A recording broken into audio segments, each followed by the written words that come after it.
John, you're on mute. Thank you. Okay. Hopefully everyone can hear me and now. And let's see. I think most folks are here. We got a few people I know weren't going to be able to make it today, but we're going to go ahead and get started. And I'm going to get the transcription going, and the recording is going now. So let me just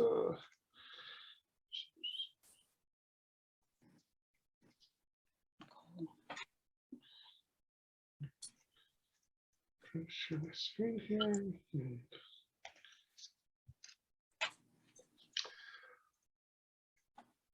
Okay, so I had a poll set up today, but I don't know what happened. I must have somehow gotten in the wrong room or something like that, but I lost my poll. But anyways, I was going to start by asking what people think of when they think about advertising and marketing, and maybe people can just put in the chat 1 or 2 words. Do you tend to turn off ads, or do you find it important in your work, or do you feel it's they're manipulative or maybe not really useful to you? Evan, go ahead and raise. I see your hands up.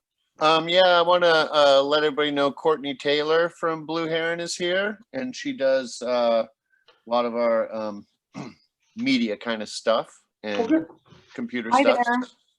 So that's Courtney. That's why she's here. Great. Hello. Great. So yeah, so let me see if I can try to do everything by myself today. So How did you do that? so let's start with sharing for a second. I'm wondering if either Annie or Diane, if you can maybe just assist me with the chat. I'm going to just. Sure, I can help you with the chat. What do you want me to do? Just keep an eye on it? Yeah, when I have the screen sharing, I have a hard time trying to see the chat, to just be able to flag a question or something. That would just be helpful. Okie dokie. And yeah, Evan, do you still have your hand up, or Courtney, or either of you? No, that was an accident. Okay, no. I was trying to figure out the chat. Okay, great. I'm gonna see. Did Laura make it? Okay, let's see. Okay, let me reshare my screen and we'll get going here. All right, so today we are going to talk about the marketing and using the cooperative advantage to some of that. I want to say that you know, marketing and advertising may not really be vital to the conversion process. I mean, really the conversion process is ultimately about determining the price and transitioning and how the co-op's going to look in that. But it's still pretty important. It's important for the people coming into being owners of the cooperative to understand it.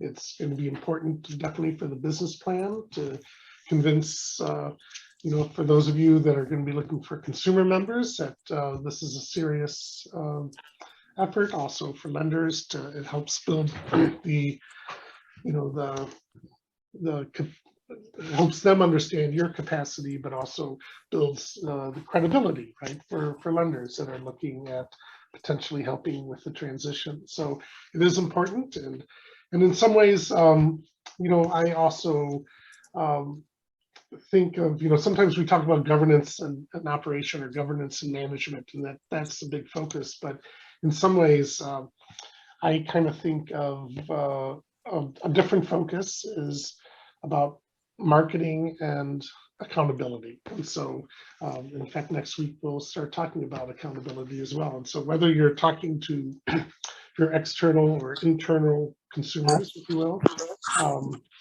the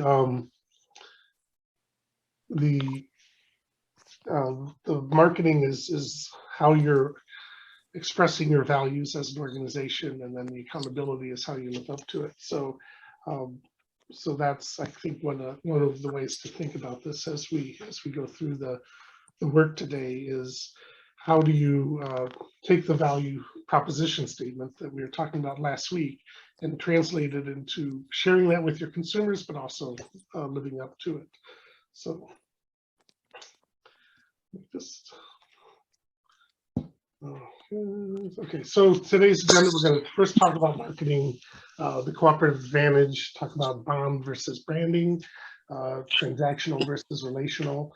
We're going to talk a little bit about competition. This is pretty important. We'll go through the 5 forces model, talk about doing even a little comparison sheet. And then we're going to spend time on advertising, hopefully demystify it a little bit. And then finally, a 1-page marketing plan. If we get through everything today and there's time, there'll be kind of choose your own adventure for doing some group work, maybe filling out a 1-page marketing plan or seeing how far you can get, or thinking about the 5 forces, which we talked a little bit about last week as well. And then also, or maybe even trying to write a radio ad. Ooh. So first, marketing is what I consider it to be, is connecting the co-op to its customers. It's also, again, like I mentioned, about connecting the values and of how the cooperative operates around to its operations, and then, you know, really making that alignment as an organization. And then all of it is, of course, you know, telling your story as an organization, and getting, you know, the word out there, but also making sure that you're hitting your financial goals by getting customers into the store or providing services, depending on what you're doing. So what is it? I kind of came up with this basic definition, or maybe pulled it out of the book, but most of my marketing is self-taught, you know, as over 14 years with Union Cab of Madison in a relatively competitive market. But it's, to me, the process of creating or directing the organization to be successful in selling your products or providing services. And it's not only about creating desire, but it's also creating a willingness to buy. Traditionally, there's what's called the 4 Ps of marketing. So that's the product, and in case of services, it's the service. But and it's that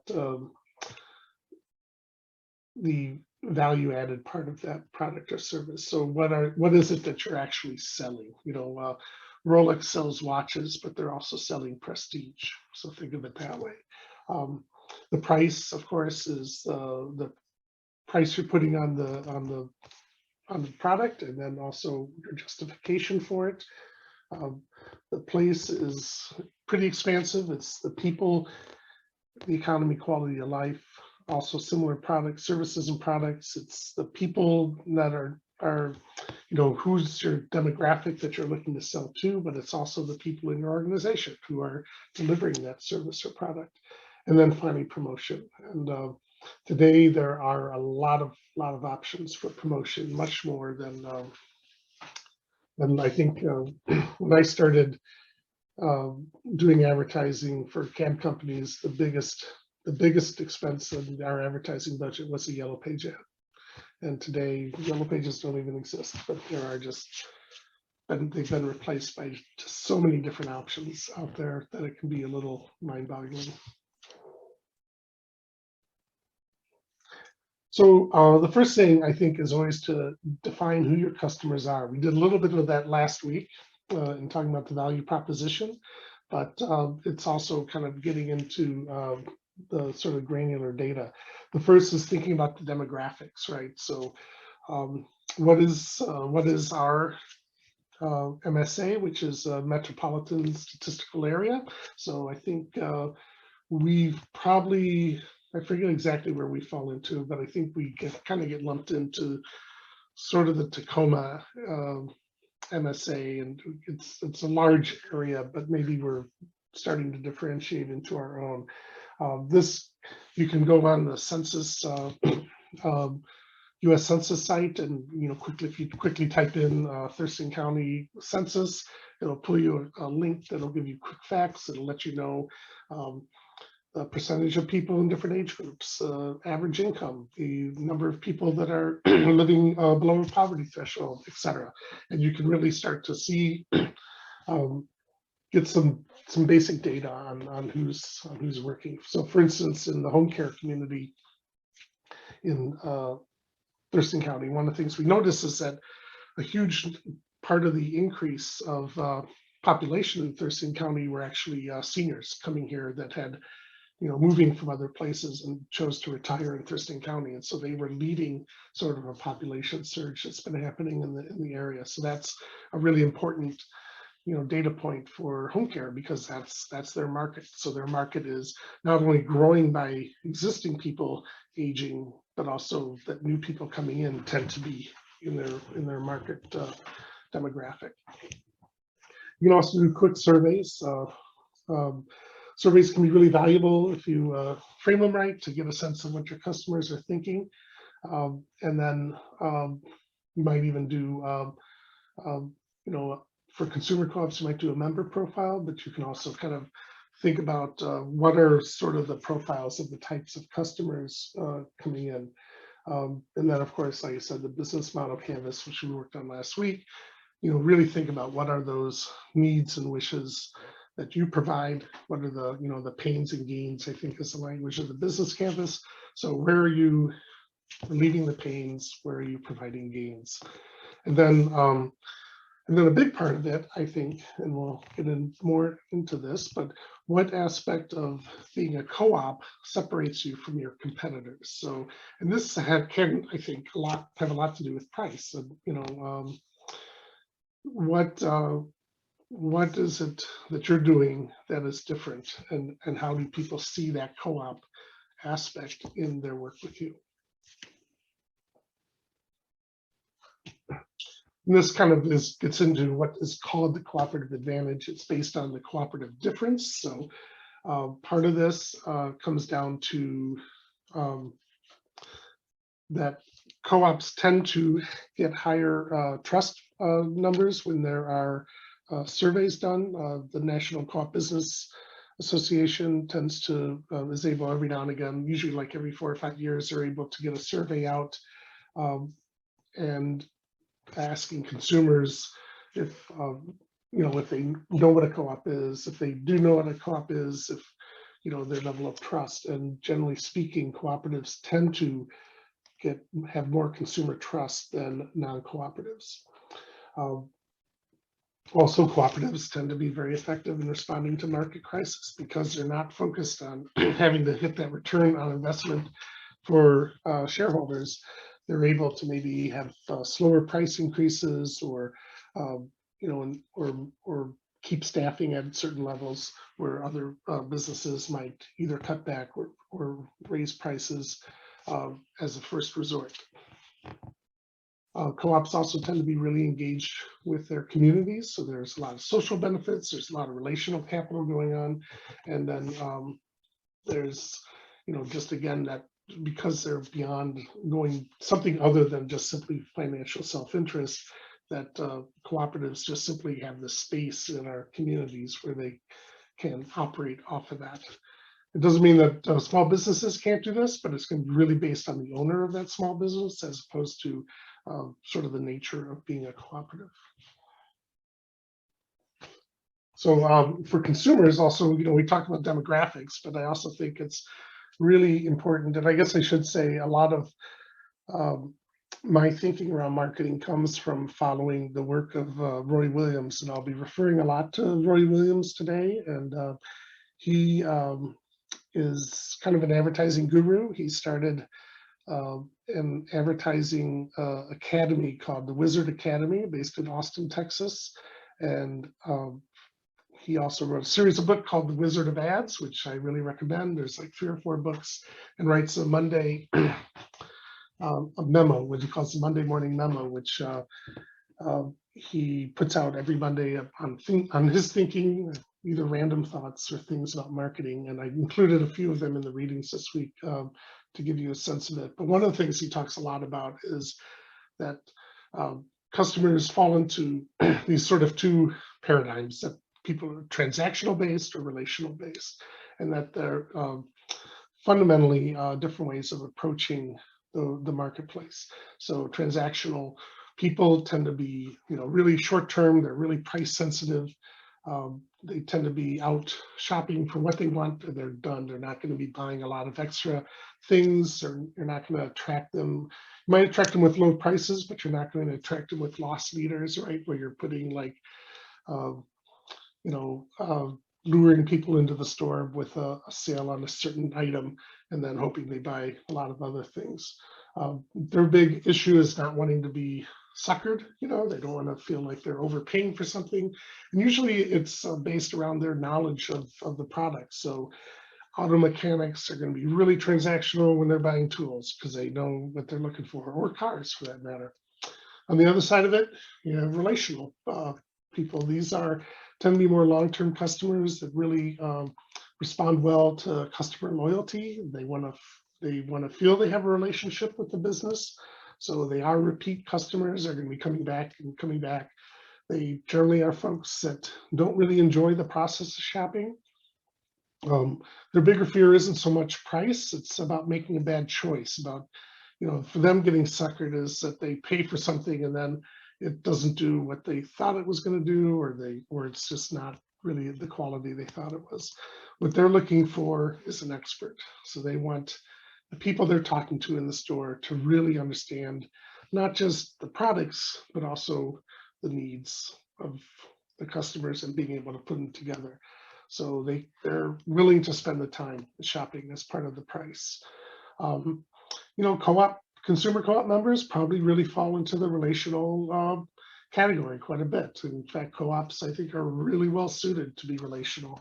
Roy Williams would argue the most advertising is actually aimed at the transactional customer, but you really want to think about the value of the relational. And it's also worth noting that a person can be both transactional and relational. It usually is going to come down to the relative knowledge they have with what they're purchasing or buying. It might be some things, and then think about your own shopping experience. There are probably things that you really don't put a lot of time into. You just need to get it and get out of the store, or you just need to get something done, and you just want to not pay as much. And other things you might really take your time and investigate and do the work, or you might enjoy going to a place and just shopping in the store for a while. So it kind of depends on the person and what their particular way of engaging with the world is, but also it might be the specific product or service.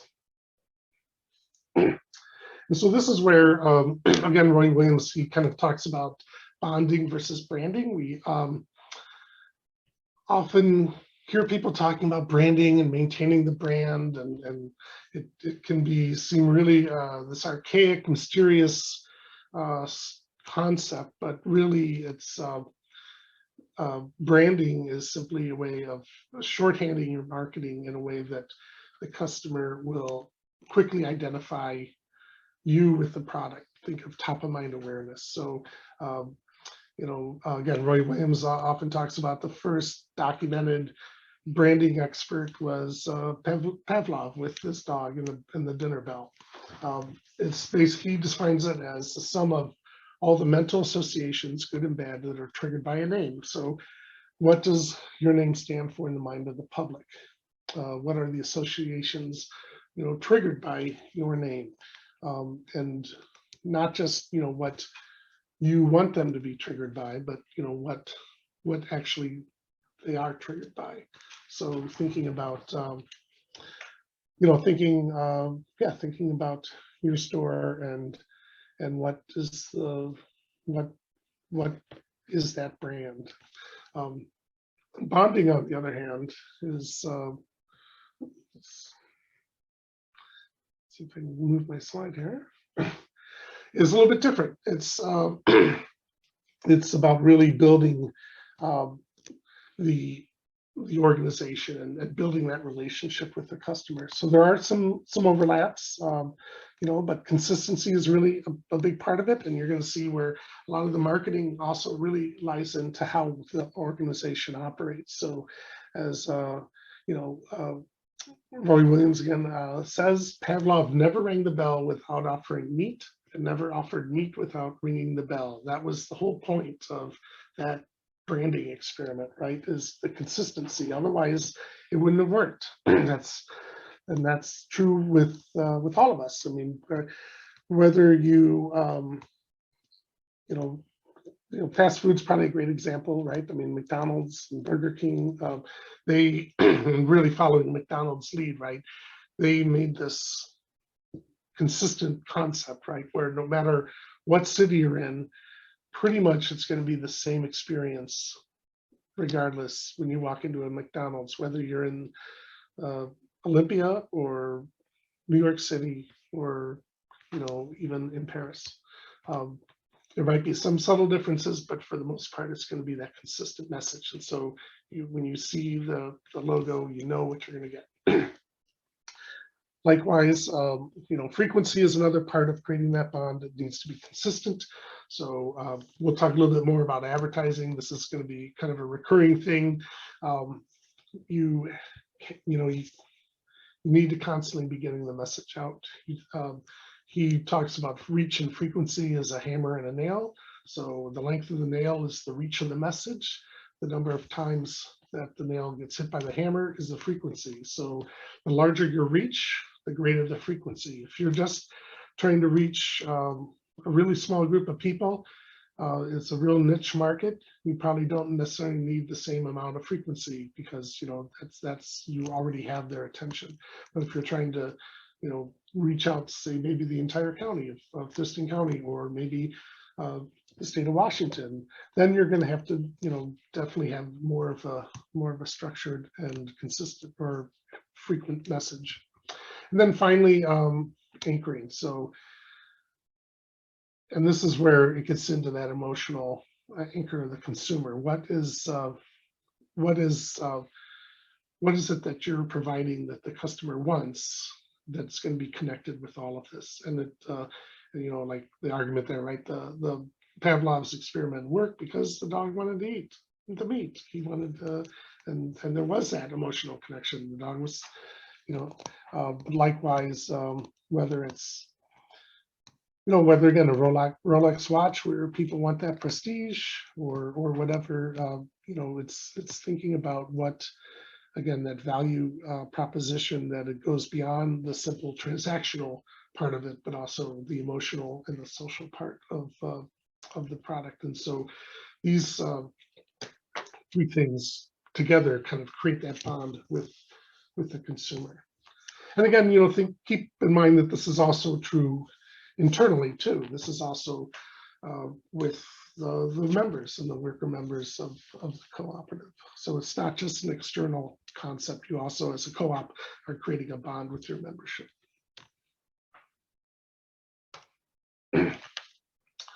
So the relational customers, right? You really want to identify them because they're the ones that are actually creating the opportunity for surplus and profit and growth, and creating that sort of base that allows you to do things you want to do as worker owners, right?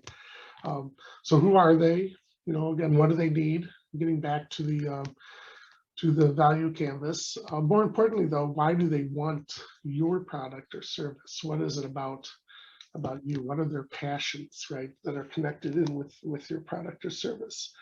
And then when do they want your service or product? So, when I was a union cab, we were a 24-hour, 7-day-a-week organization, right? So we always had cabs on the road. There were always people that needed cabs. And so we also had a lot of different consumer groups. We had people that, were out on the town and they really didn't want to drink or drive after drinking. We also had business travelers that were trying to get to the airport for a meeting. We had people with disabilities that simply, needed mobility to do their daily errands, get to work, etc. We had,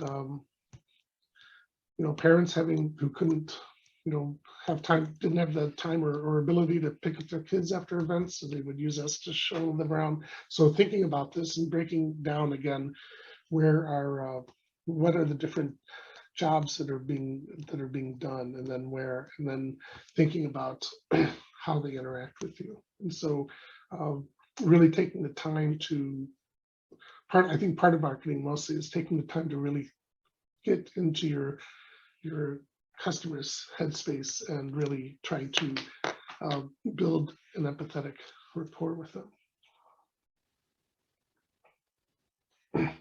And this is because building this lifetime value of a customer is really kind of the whole point of engaging in marketing.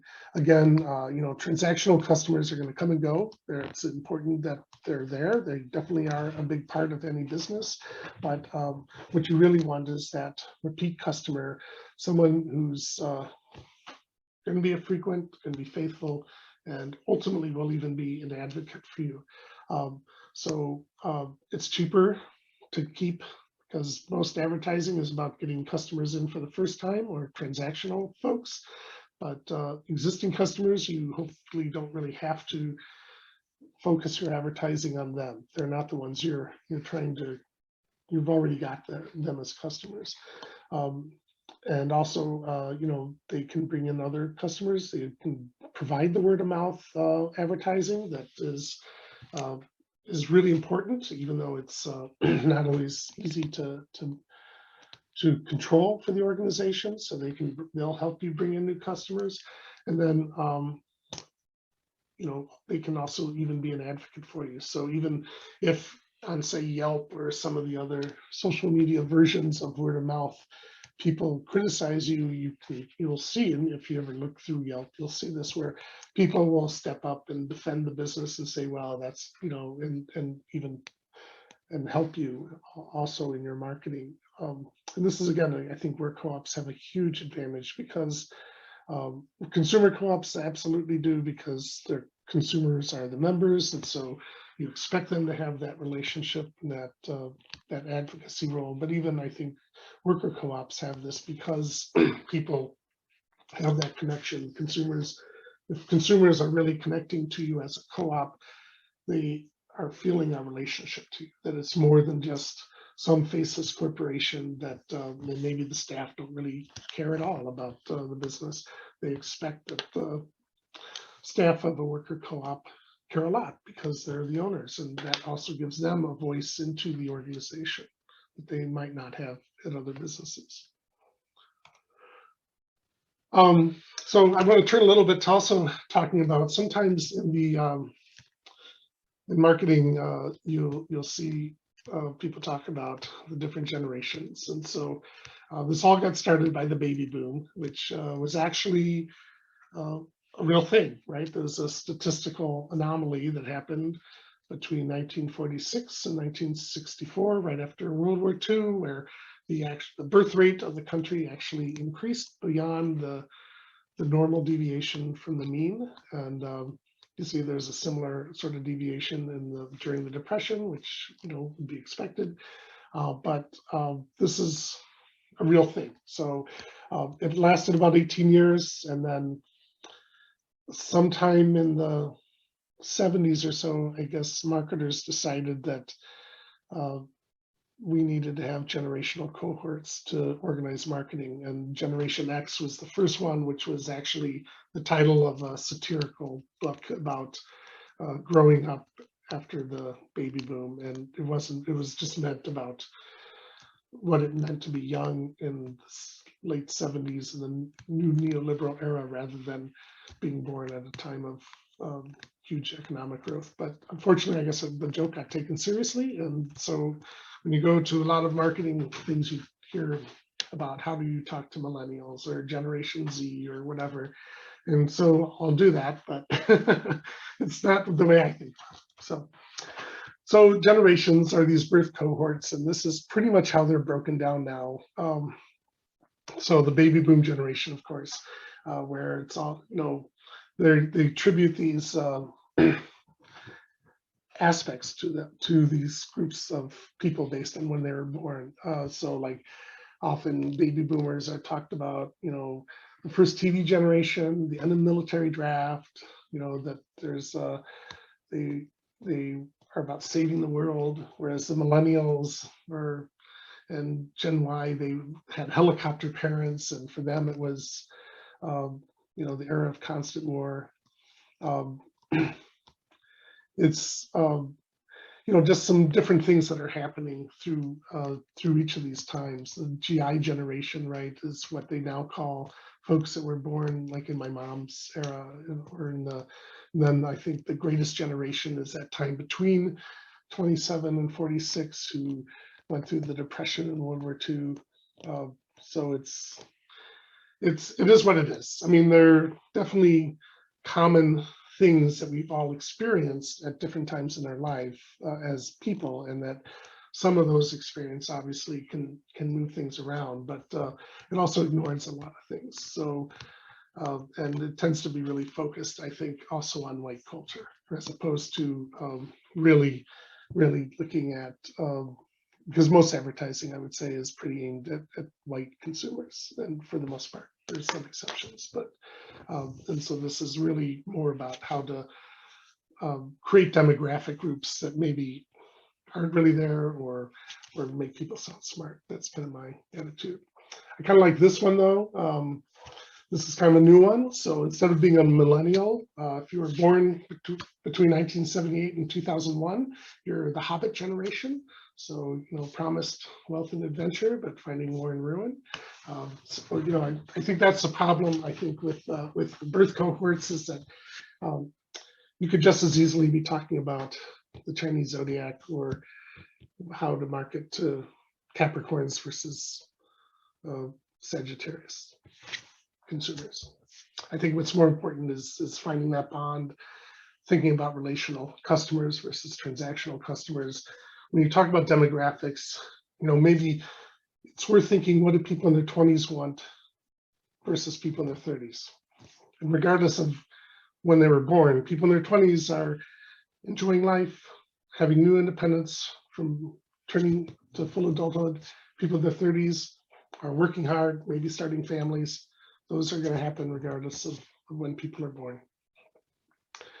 One way that Roy Williams talks about it, though, is he does talk about generations and the concept of we and me generations. So, and he kind of does track it through this cultural lens of the U.S., which again, I think can be, pretty focused on things that are happening within, the white community.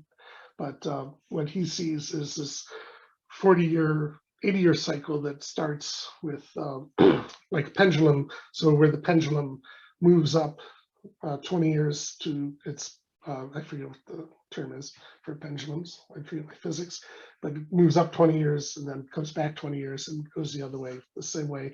And he's identified these basic eras. And so today, he would argue that we are in a similar time to 1942 to 1862 and to 1782.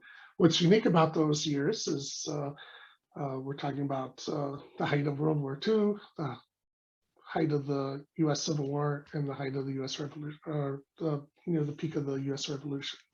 So it's interesting that the time we're living in now has that same sort of structure of tension, and it's also what he would call this we generation, where we are transitioning from, as he puts it, fighting together to fighting each other, and then the me generation has a little bit opposite concepts. And so when the pendulum shifts, he would argue we all shift. So when people are talking about millennials, everyone's the millennial at the millennium, just like really in the but we're all living in the same moment. We're all experiencing the same events. So when 9/11 happened, the people who were alive in 9/11 all experienced 9/11, and that we've all experienced Afghanistan. There's not really a special thing about when we were born and how we experienced Afghanistan. That said, he would argue there are some people who are laggers and some people who are forward thinkers. So there are people thinking ahead to the future. There are also people that are always going to kind of look towards the past, and there are people that, really focus on the present. So the dominant part is the upswing, the recessive is downswing. And so, like you would argue, we're all Gen Z today, or whatever generation is that they're now promoting. We are in that generation because we're alive and acting in our communities.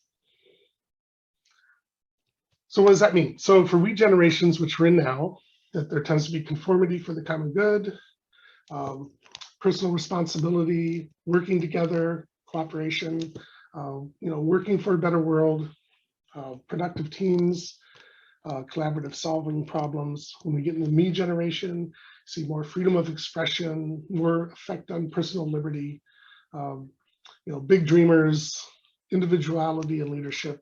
And of course, people change in this. So, the me generation, he pegs as starting, he marks it as when Elvis Presley appeared on Ed Sullivan, and that it went for about 40 years. And the upswing part is where you have this kind of the good part of it. And then by the time you get to the downswing, it's kind of, so by the early days of the me generation was the Beatles, the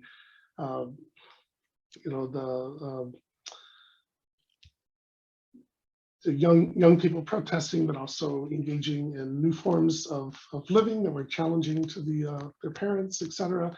Personal liberty. But by the time we get to the 90s, we're getting greed, Wall Street domination, people just trying to get rich and pushing everyone else to the side. Then as we go back into the we, is where we start again moving back towards towards the common good. So, he would argue that it's appropriate to think the National Health Service in the UK and American and Obamacare both happened during me generations. That's when movements like that happen, whereas me generations might be more things like, Apple and Microsoft growing up and becoming big. And so it's just thinking about, as you think about your marketing, thinking about where we are and then also where we're going to be. So, in that time period. We'll take a real second if there are any questions or thoughts before we jump to talking about competition.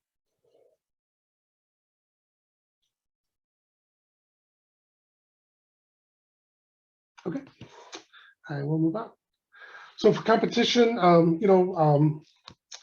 we don't exist by ourselves, in business by ourselves. There are a lot of other people out there. For the most part, maybe there aren't. You might be in a very niche market where you're one of the only people that do things, but it's still worth thinking about competition in this sense and how you stand out. How does the co-op stand out where you are in it? I think, last week we talked a little bit about 5 forces, but it's worth talking about it again, I think, just to reinforce it. Even if you are in a really niche market and you're maybe the only person providing the service in the community, that doesn't mean that will always be the case. So it's worth thinking about, what are the threat of new entrants? How easy is it for someone else to come into the market? But also think about, what else is out there, especially today. 30 years ago, if you were the only one providing a service in a community, people are pretty much stuck working with you. But today, going online, most people can find what they need for almost any type of market. So there's always potential for new entrants in the market.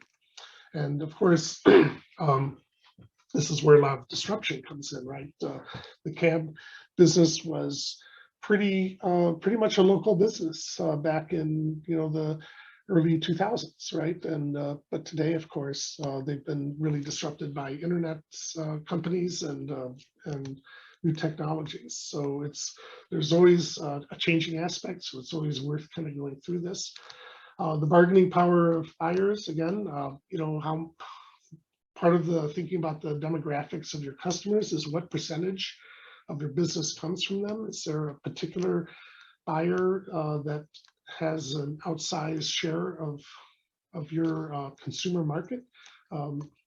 at Union Cab, right, we really tried to keep most of our accounts to under 10% of our total revenue because we didn't want one large account to be able to have enough power that if they left, we would be in dire shape.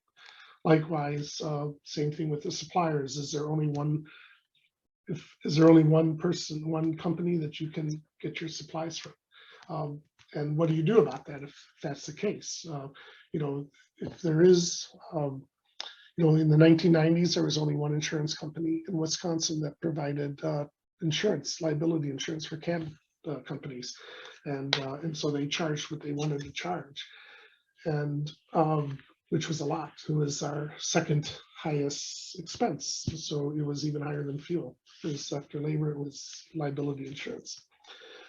We worked very hard to with the state and to open up the market, and once we were able to get several insurance companies in, insurance really dropped significantly. In fact, when I left in 2014, we were paying as much insurance for an 80 cab fleet as we were paying for a 30 cab fleet 20 years earlier. So, being able to open the market, change your suppliers, maybe if there's one person dominating the market, it's the time to even think about helping a co-op start to become a supplier for your co-op, or taking it in-house if you can.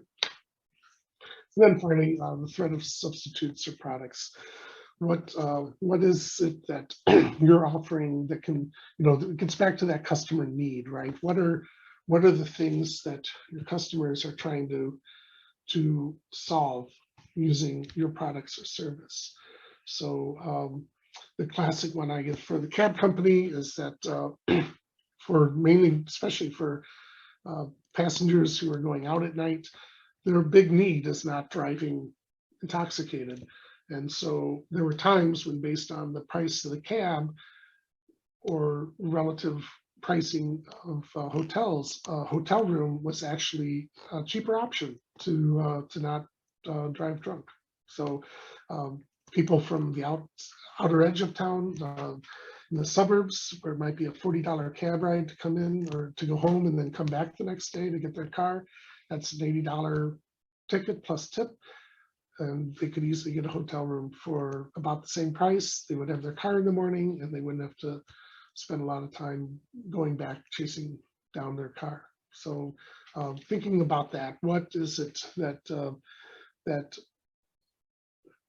people are using your product for? Again, the substitution might not just be transactional; it might also be either social or emotional.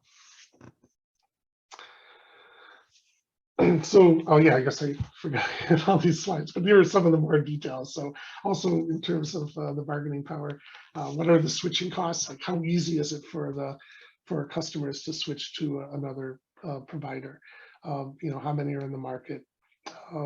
What's an average customer order?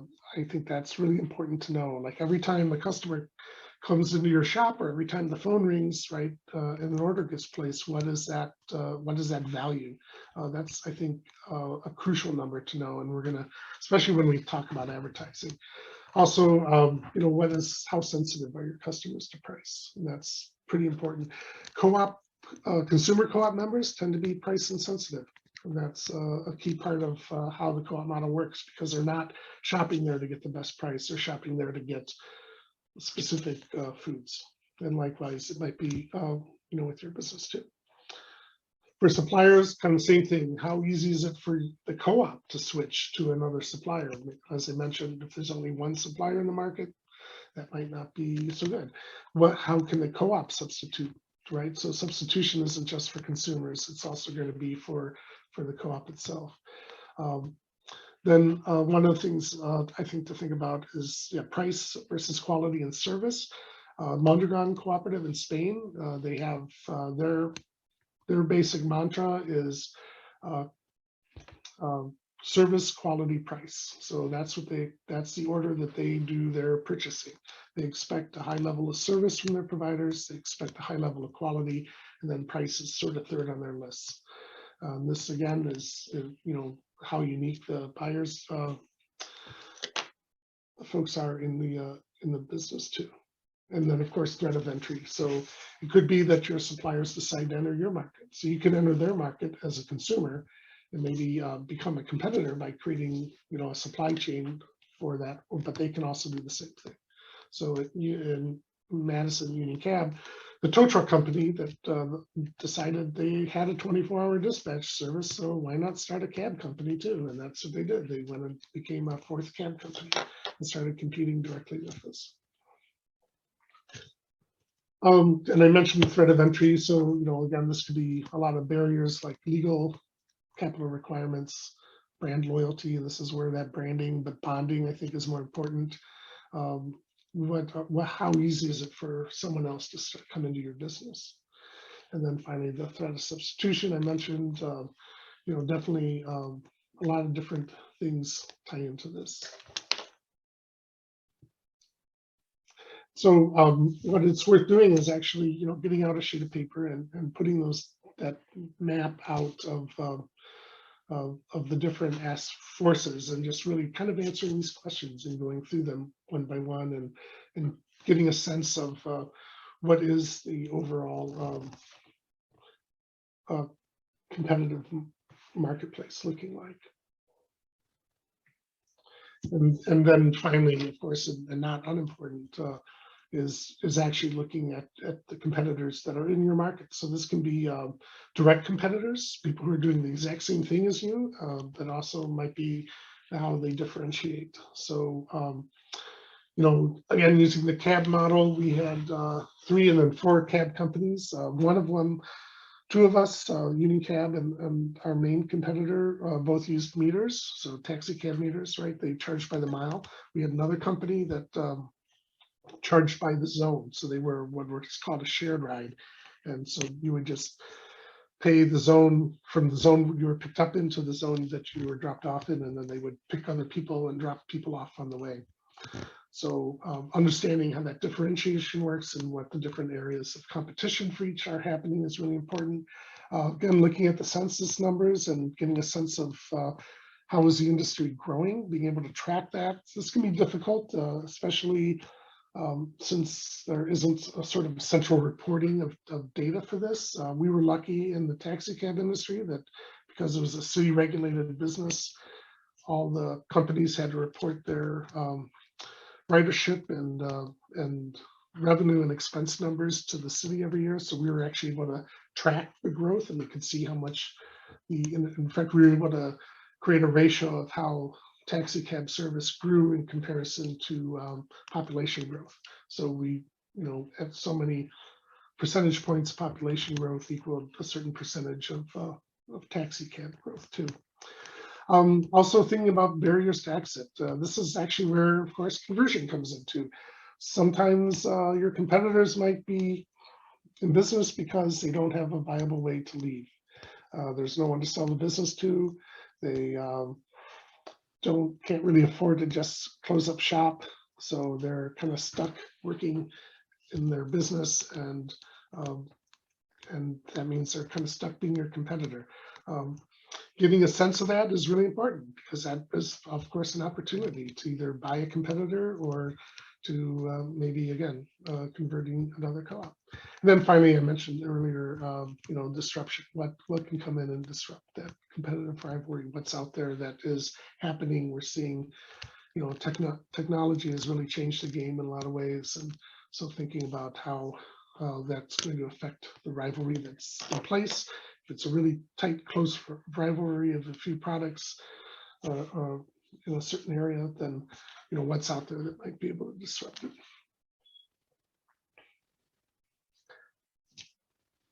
Okay, so any questions about that before I go to this next section?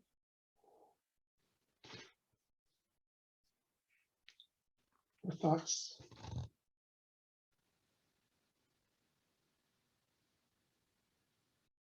Okay, let's talk about advertising, which to me is really advertising is just telling your co-op story. It's really, it's a chance for you to tell the story the way you want to tell the story. So word of mouth is great, but word of mouth is something that you don't have any control over.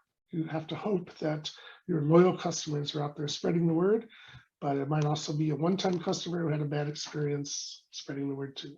So, you know, and there's a lot of other things wrong with with word of mouth. Again, a union cab. One of the problems with union cab is that there were, at least when I counted last, there were 6 other companies in the country called Union Cab. And every now and again I would see, but we had the biggest social media presence of all of them by far. So if someone typed in Union Cab, we were going to pop up.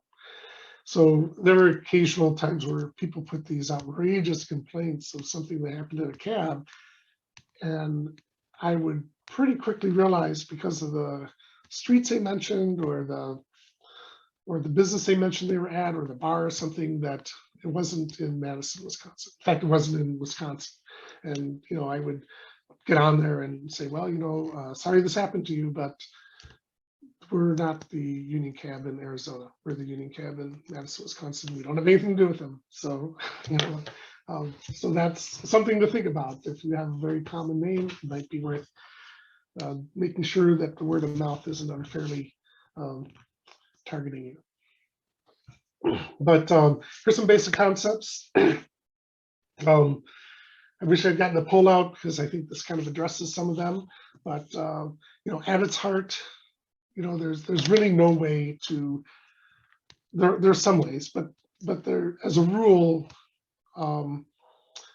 it's really hard to measure if advertising is working. So P.T. Barnum famously said, only half of advertising works, and if I knew which half, I'd be a millionaire. So, you know, at its heart, it's really a gamble.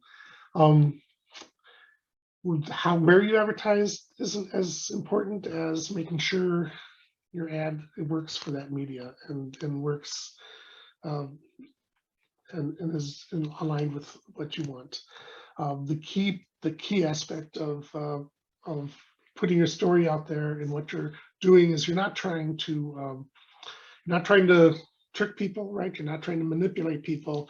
You're trying to win their hearts, right? Because people tend to buy something in their, you know, in their desire, right, in their heart, before they actually purchase it. So if you win people over, if you win over their hearts, then the intellect will, you know, basically we create logic to justify what we've already decided we want to buy. You're not trying to educate people. I mean, you can definitely put things in your advertising that help people understand how to use your product or access services, but you really want to be hitting on that pain reliever concept, speaking to the needs. Repetition is important. It's super effective.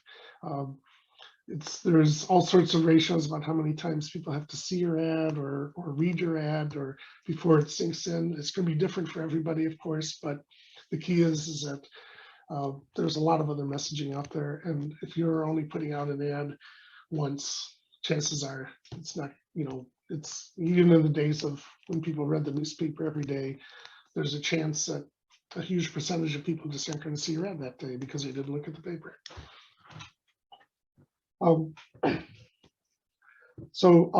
Yeah, the returns is something, and I think when you set goals, you want to set general sales goals, and then, you know, it can change. You know, sometimes you hear people say it takes 3 weeks for advertising to really kick in and start working.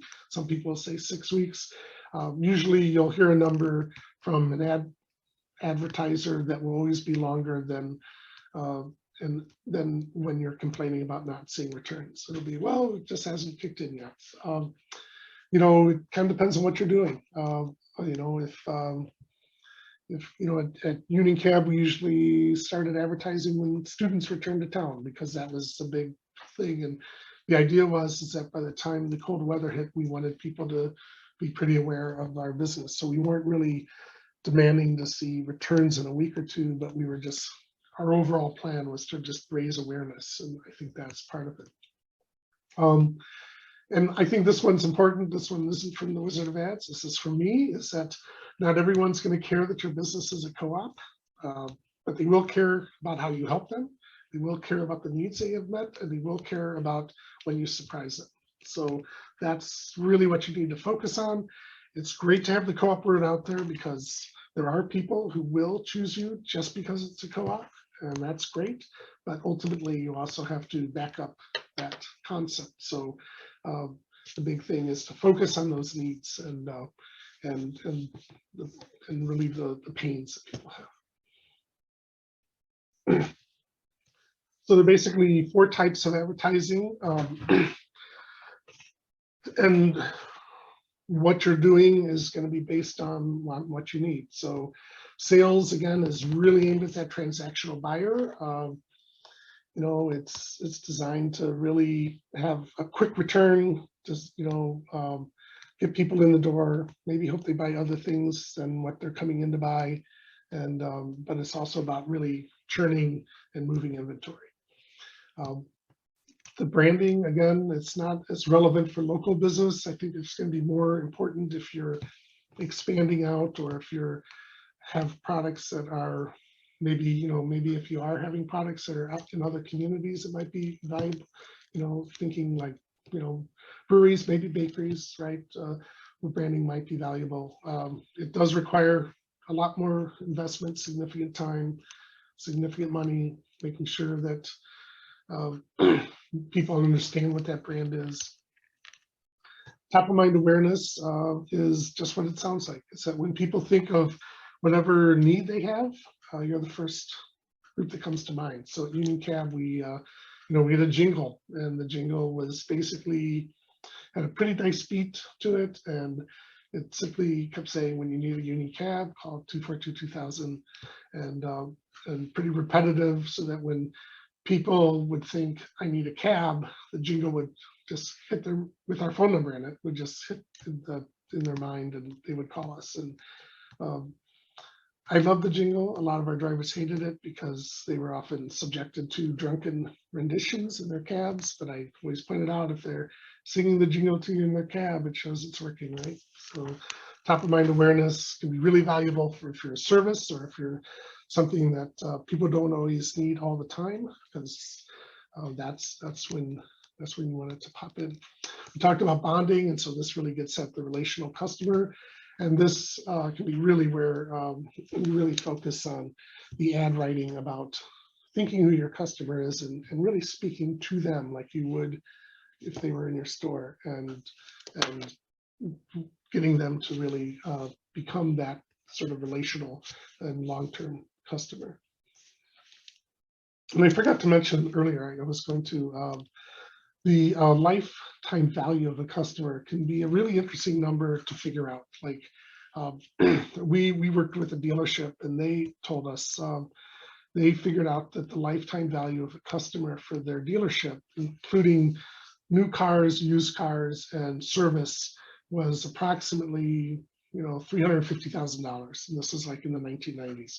So when someone came in for an oil change, and who had never been there before, in their mind, that person is worth over their lifetime $350,000. And so that is how they would treat everybody, because they wanted that lifetime customer, because that is what it meant to them. So thinking about what you do, what is that lifetime value worth?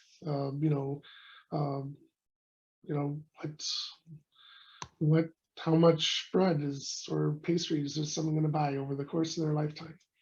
You know, or audio equipment and repair, or trainings, etc. I think it's not always an easy number to calculate. I'm sure you can work with professionals in this that can actually really help you narrow it down. But just thinking, what is that lifetime value of an average sort of customer, and maybe breaking it down by the different demographic groups. And so bonding helps you realize that. So bonding, again, it's about shared values, shared commitment, shared sacrifice. So we have that built into the DNA of co-ops. Thinking about your mission statement, how does it connect with the customer needs and wants? So, how can you reach them with a message that, of creates that bond. So like at Union Cab, right? Our mission statement was pretty internally focused, but we also talked about a safe workplace, and we channeled that into our advertising by saying, creating our focus on a safe workplace for our drivers means a safe passenger experience for you. And so, we would do things, to honor that by, making sure we didn't leave somebody until they were in their building at night, etc. Things like that. So I put links here, and I think these are in the folder as well if you want to read through that. But these are some of the folks connected with the Wizard of Oz organization, and really have some thoughtful ideas about about bonding in general, and then also how to realize that. For local economy, these are just some basic things. Print is not dead. There's still a lot of print. Usually, though, what's going to work is if it's really aligned with the community. So things like, the theater downtown, the theaters downtown, local journals, we have college papers. These are things that have a really committed their own set of lifetime relational customers. So by advertising in there, you are supporting that work, and you are telling those people that you are an allied business. Same thing with radio. Radio stations with local content have not been displaced, never were displaced by podcasts and iTunes and etc. Community and college radio stations do very well, and we saw that with for those of you that remember KPLU when they transitioned to KNKX, that was all done through community support. That is how loyal the customers were, is that rather than letting the station be sold to a different entity, they came together and bought the station. Radio stations that have local talk and news is really valuable. I know here in Mix 96, they do have their DJs do their own, where they work ads in that the DJs read during the day. So it's definitely locally focused. And again, that's where having local DJs. If you're on a radio station and everything is pre-programmed and it's some national talk show, they're the ones that really lost listenership. So radio is really good medium. It's still very affordable. Well, for TV, again, local programming or programming that connects to your customer profile. There can be times when it's worth being on. I think for Olympia though, my only thing is that there isn't, you're paying to reach Seattle's market when you're on television. Here, there isn't really a market, television market that's for Olympia. So, keep that in mind, that if you're going to be on TV, you need to be thinking about a marketplace that includes Seattle and the Seattle metropolitan statistical area, which is huge. And so what, where you're going to get, you might get a bigger value if you need to reach people in Seattle by focusing on local journals in Seattle or something. So for the print basics, I would say that what you really want is easy to read with your contact info. You definitely want to get co-op into the name, and thinking about what are the options in the community. So here in Olympia, we have works in progress. There's also the evergreen paper.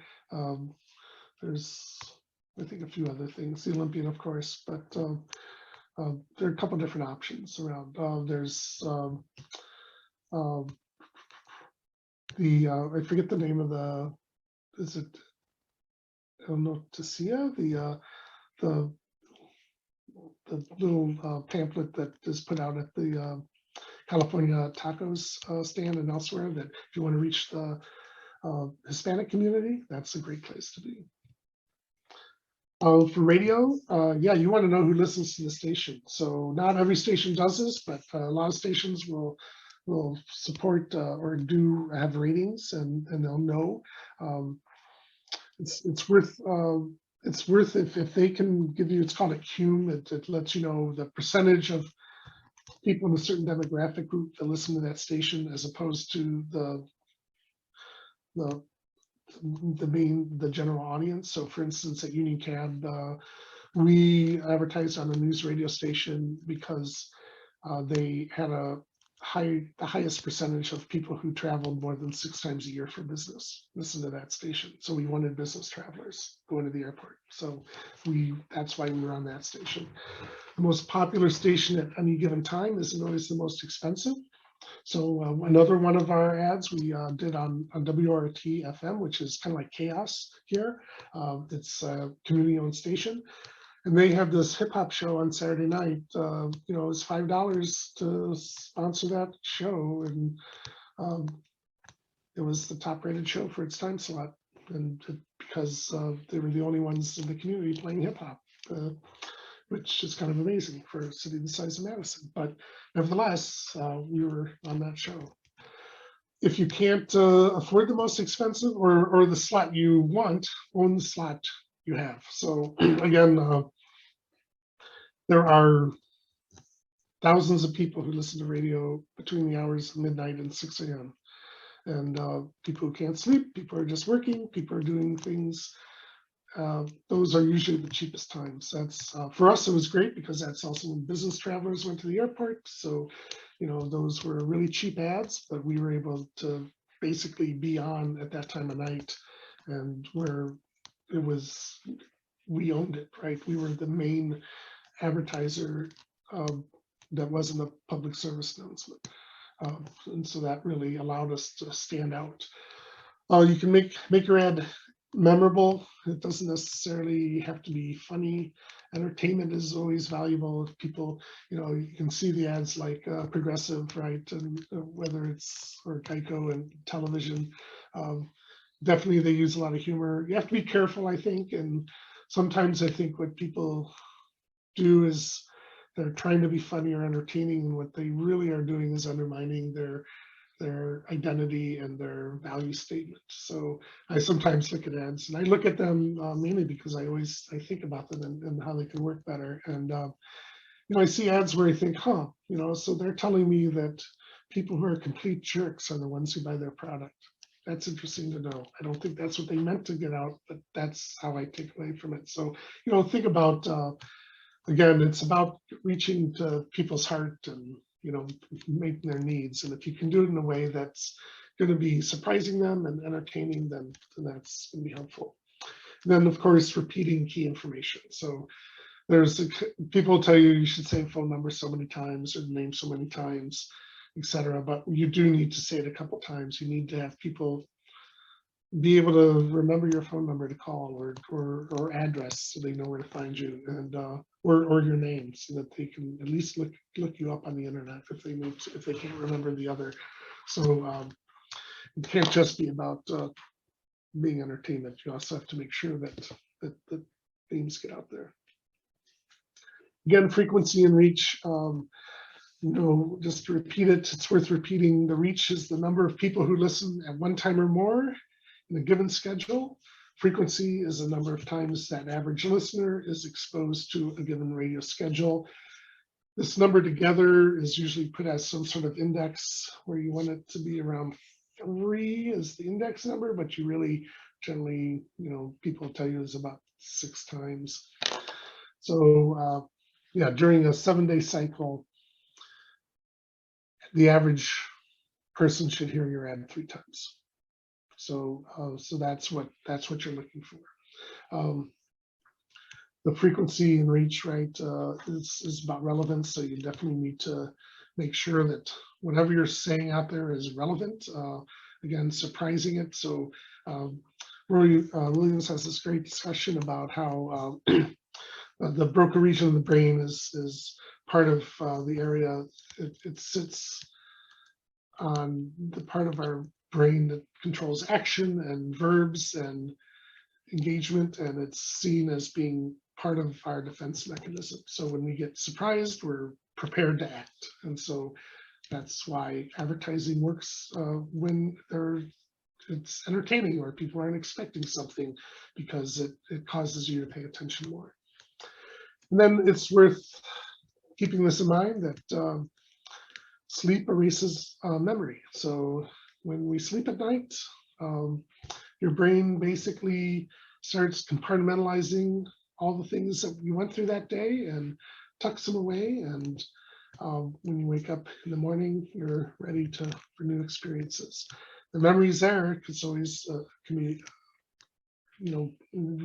accessed, but it really kind of that short-term memory gets erased, ready for the new day. So if you aren't running your ads consistently, chances are people are going to forget about you. It's not, unless it's something that really, again, hits that surprise or broke us to the point that it's worthy to remember. So that said is the basics and the mechanics of radio advertising, but the key is telling your story, right? So where does the story of your co-op and the story of your customers connect? If you were drawing a Venn diagram of your co-op and your customers, where's that intersection happening? I think, again, when we started today, I talked about getting to know your customers, the demographics, thinking about it. What I found was really useful is actually creating characters. This is where I think co-ops can really, really excel, because co-ops, worker co-ops especially, are able to tap into the intellectual capital of their members, right? The frontline worker at Starbucks is just not going to necessarily really care or really necessarily want to do something for Starbucks unless they're going to be, promoted or it's a career issue. Whereas the folks at burial grounds, they're completely invested in making sure that people understand burial grounds. So there are people within the organization that have different skills, and if you have storytellers, it's great. So creating characters and building short narratives around those characters, and thinking about who those characters are. I follow, again, this is kind of the Wizard of Ad folks, but talking about creating archetypes. Roy Williams tends to fall along Jungian concepts, but these are sort of the archetypes you can think about. So on one axis, you have external energy, think extroverts, warm, diffuse. On the other side, you might have more introverted, internal energy folks, cool but focused. And top, people who are living in the moment. And then, I can't read my bottom one there, so it's because my the transcript's in the way, but and I don't have it memorized. But anyways, on the other side, people who are engaged in not in the moment. So this creates these four archetypes, right? The person who's on the go, so they're, in the moment, they have a lot of energy, they're spontaneous. And on the other side of that, you have the people who are they're competitors, but they're up and coming. They got this plan, they're going to do it, they're focused on it. The leader manager types are in that methodological quadrant, and then a healer nurturer type in the humanistic one. And so by creating these archetypes within your customers, you can then start thinking about, who and where do they play into this. And this might, fit more, some industries more than others, right? But I think even, I would say, I think in most places you're going to have some sort of mix like this, that this will address a lot of the different types of customers that you have. And of course, keeping in mind that, a lot of people are really right in somewhere in the middle. Nobody's all at one end or the other. There are some that are, right? But keep in mind, a lot of people are going to have a little bit of everyone in here. So you're still kind of talking to everyone, but you're putting different focuses on it. And so that will help you then create those characters. And then with that, you can create a story for that character and keep it going.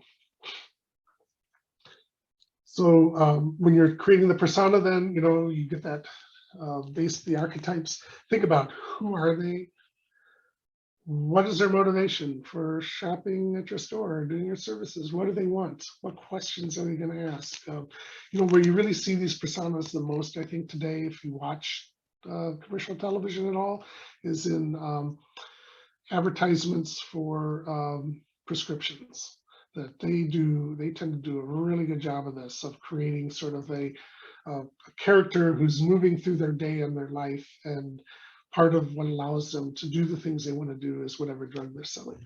And while, you know, it is what it is, but it's also, it can show how effective that type of advertising is. And there's one, I think it was a Ford ad last year that came out where they actually had a person, and basically the same person played 4 different parts, and each of them was a different archetype to really show that their car, no matter where you fell into on that grid, that car was going to be a great car for that persona, for your multiple personas. So it can be really, really powerful advertising and marketing tool. Okay, so are there any questions about that? I see the chat bubble, but I don't know if there's just people chatting or questions.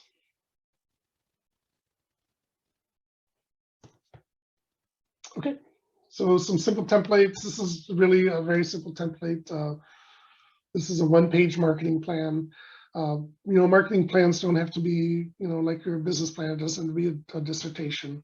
It can be something really simple. The point is to have a plan on how you're going to reach out to your customers, tell them about your products and services in a way that helps build a relationship with them. And, you know, or if you're really just focused on the transactional customer, how you're going to do that, how you're going to make sure that the transactional customers come to you in enough volume that you can, you know, make it do. And you know, that I should say, it's not the transactional customers. You know, I think sometimes in the discussion, I may sound too negative about transactional customers, but you know, there is a real role for them. You know, again, at UniCab, we were able to measure a lot of our data, and one thing we could track was phone numbers and how many times the order was placed from a phone number. And what we found whenever we looked at it was, at any given moment, half of the people calling us had never called us before, whether they were new in town or maybe they've been in town for 30 years and never needed a cab.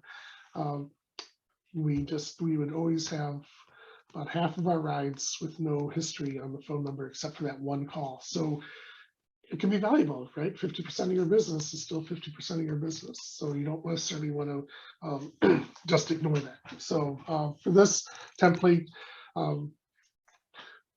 going to that value canvas or thinking about the 4 Ps, right? What is the positioning statement for your co-op? What are you trying to do? How are you addressing the value proposition for your customers? And you might do one of these for each customer segment, right? So where's the emotional connection for the customers? The price strategy. Are your customers going to be looking for low price? That's the transactional folks. Or is there a medium maybe or high mix? It can really value. Like I think sometimes worker co-ops may have a tendency to want to keep prices low because, you know, they're worried if they get too high, they'll price themselves out of the market. But then other times co-ops, you know, like at UniCab, we tended to be the highest because our competitors just wouldn't raise their rates until we raised our rates. And so we just were always the highest. But I think sometimes, you know, thinking about where's the right place for you, and it might be where you're not the highest, but you're definitely not the lowest or in the middle, right? So thinking about what's going to work best. And that might mean, you know, looking again at your competitors and understanding as part of that 5 forces model, what are your competitors charging for their services and goods? The distribution channel, again, we're thinking about the business model canvas, right? Where can your customers find you? You know, or where are you selling your goods? It might be physically, but also where can they find you online? Sales strategy, again, you know, mentioned relational, transactional, maybe both. Maybe you have one for each one of these for each of them. What is the promotion strategy? What's the mix of print, radio, web? What are the different channels? I didn't talk much about social media advertising today, but we do have an hour webinar on our website, which there'll be links at the end of this and in the documents, which the folks from story to, what are the names? Cannot remember the name on this. But it's a co-op based in Seattle, and that's what they do is they help people put together social media campaigns. And so they kind of lay out a really great progress on how to build a social media campaign. And I would definitely encourage you to go on our website and look at that under the videos section and the Marketing Our Co-op Advantage Symposium. And then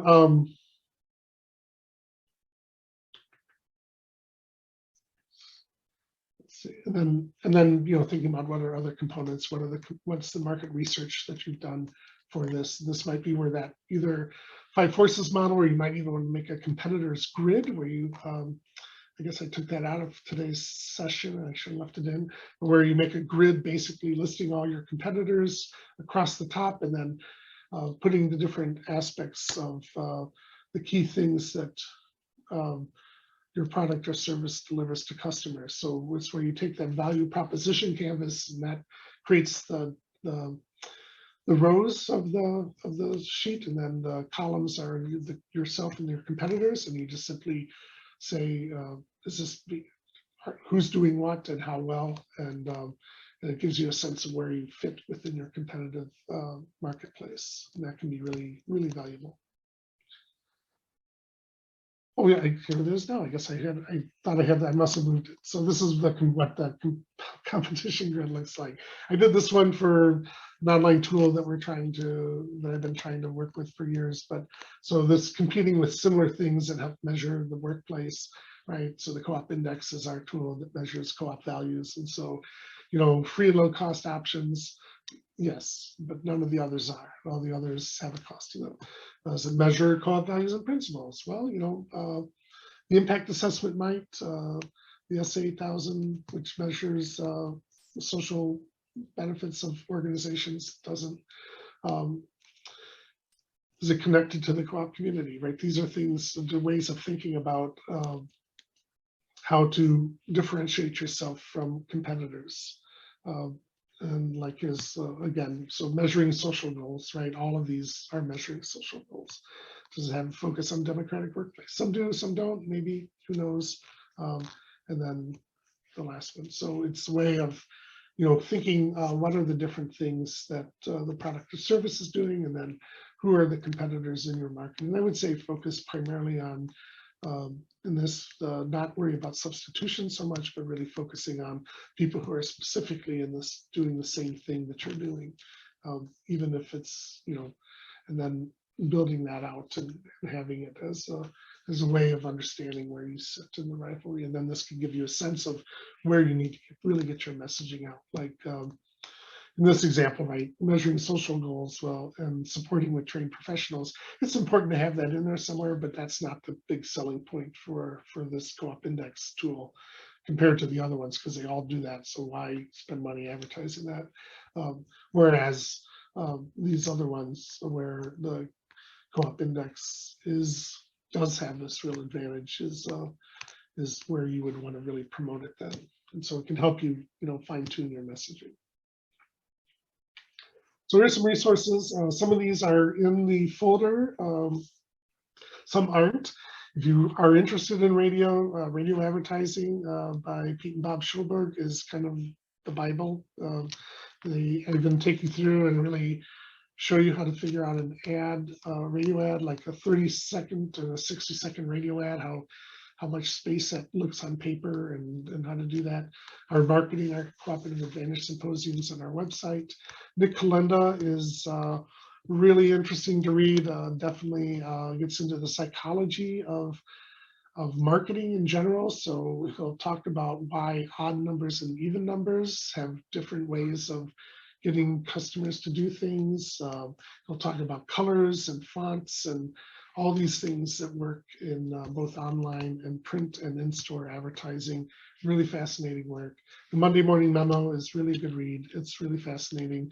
And if you ever want to do a deeper dive in, the Wizard of Ads Academy and other people that are associated with the Wizard of Ads, like Michelle Miller, are really great to do and to dive in and really become, you can quickly become an expert in marketing and advertising through these folks without having to necessarily spend a lot of money. But one of my goals in life is to actually get to the Wizard Academy at some point in person for a session. So that's something to think about.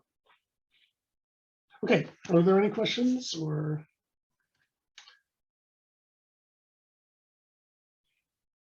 Okay, I'm gonna stop my share. Hey, John, this is Michael. I got a quick question for you. Yeah. I know that today's presentation was a lot of marketing specific information that is really directed at a co-op to its clientele or to its customer base. One of the questions that we've been discussing within our group of Trillium buyout committee members is really this idea of any kind of marketing strategies internal to our workforce to hopefully kind of, present the worker owner model to them as a value add in comparison to the legacy way of how they've been handled as an employee of an entity past.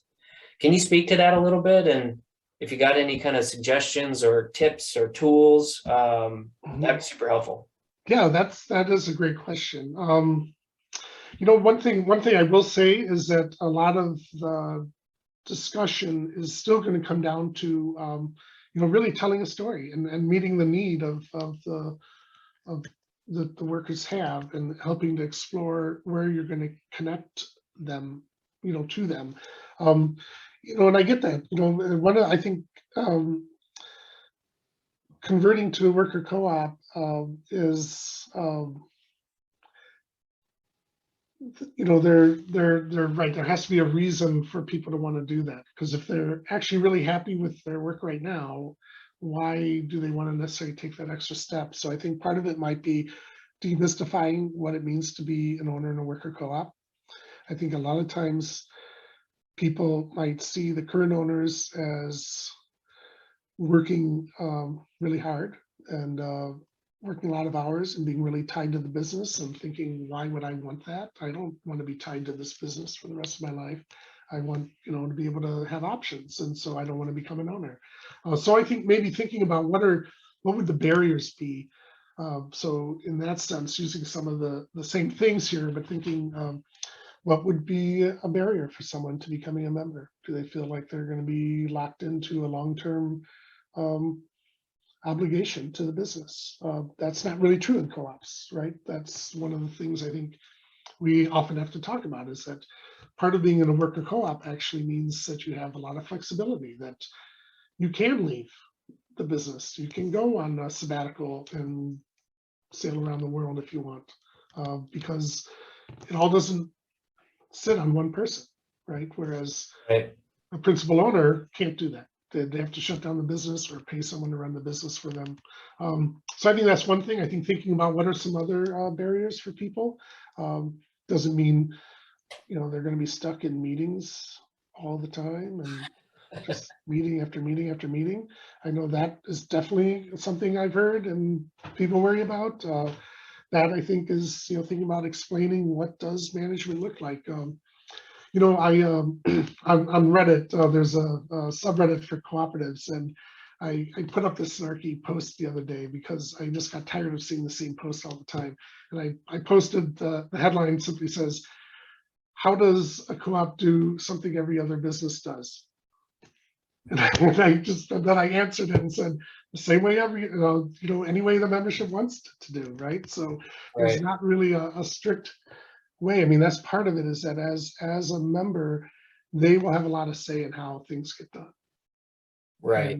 And so it's not that they're going to be forced to do things in a certain way, or that they're going to have to sit in meetings all the time, or, if they want, they can, the co-op can have everything look exactly and run exactly the same way as it does today after the conversion. Yeah. Yeah.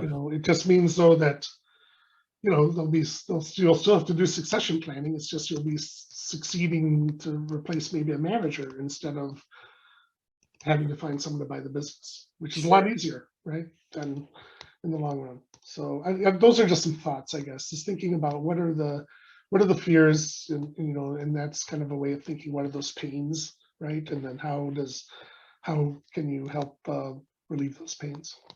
Yeah, and thank you for responding to that. I mean, I think you hit the nail on the head with identifying these either emotional, financial, or functional resistance or barriers to really kind of snap into this model and make it, seem real, and how this will function and work out for everybody's personal career path and desires and whatnot.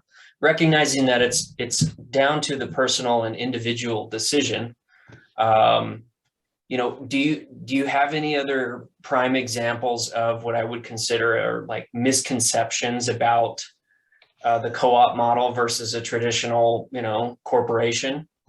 I'm trying to like categorize some of these misconceptions and then ultimately lead through, some forms of resolution, or bring everybody up to a certain level of understanding of how this co-op would work, and try and break down some of those, resistances or barriers to why that decision might not be as lucrative. So, and maybe this is another question for others to kind of chime into as well, to see if they've recognized any misconceptions amongst their, targeted worker owner population. I'd love to hear what those experiences are, and if I could categorize them, what would you guys categorize those misconceptions as? Yeah, I would definitely open it up to anyone else that wants to jump in if heard things. I mean, I think a big part of it is I think part of it too might be is some of it is fears that is if the business hits a slump, it's going to cost, they're going to have to, cover the costs, right, of a downturn. I think, but I don't know if maybe Fred or Diane or Amy, if you have any thoughts. Yeah, I see one response in the chat. So, specifically around this, one of the categories that I'm kind of identifying is just the emotional resistance, whether it's fear of change, fear of, like more on the psychological or the emotional level of how is my job changing as a result of this. The second one is probably the financial aspect, which you mentioned. Hypothetically speaking, if a co-op runs in a year where there is no surplus, what does that result look like? Fred, you want to something? Yeah, so my experience on the developer side of things is that sort of I can talk for hours trying to clear up people's misconceptions or sort of allay their fears and make a little bit of progress, but somebody could talk to someone who's already the member of a worker co-op for like 15 minutes and get all those same questions answered and actually believe those answers. So I think that because it's sort of easy for me to say, but it's a lot more powerful, I think, when somebody can say like, yes, we did this. This was, these were the pain points. These are our successes. So I would really recommend for folks that are feeling trepidatious about the idea, trying to connect them with somebody who's already gone through the process. And I do a lot of work specifically in our manufactured housing program, where we help folks in mobile and manufactured houses buy the land under their homes to preserve the site for affordable housing and make sure they can all stay in their homes. And that is the same thing there, that one of the first things I do when we're organizing those communities is make connections between the community that's about to go through that conversion process with folks who have already gone through it, and then also like recently, and then also some folks that have gone through it years ago, so that they can share their experience. And that, like I say, for just on my end, that saves so much time and energy, because people really believe someone that's actually been through it, rather than it coming from a developer where it's sort of my job to tell you it's a good idea, That's great. Yeah, and in 2 weeks we are planning to have a community panel for our session, where we will have people from, I think, 4 cooperatives who have gone through a conversion, and the people coming will be people that were part of that conversion process. And so they might be really perfect to answer some of these questions. And of course, it'll be recording. So if there are people that might be on the fence and that might be a great session for them to attend. We'll also, of course, have it recorded, but definitely 2 weeks from now will be the community panel. So, Cool. Thanks, guys. Friend.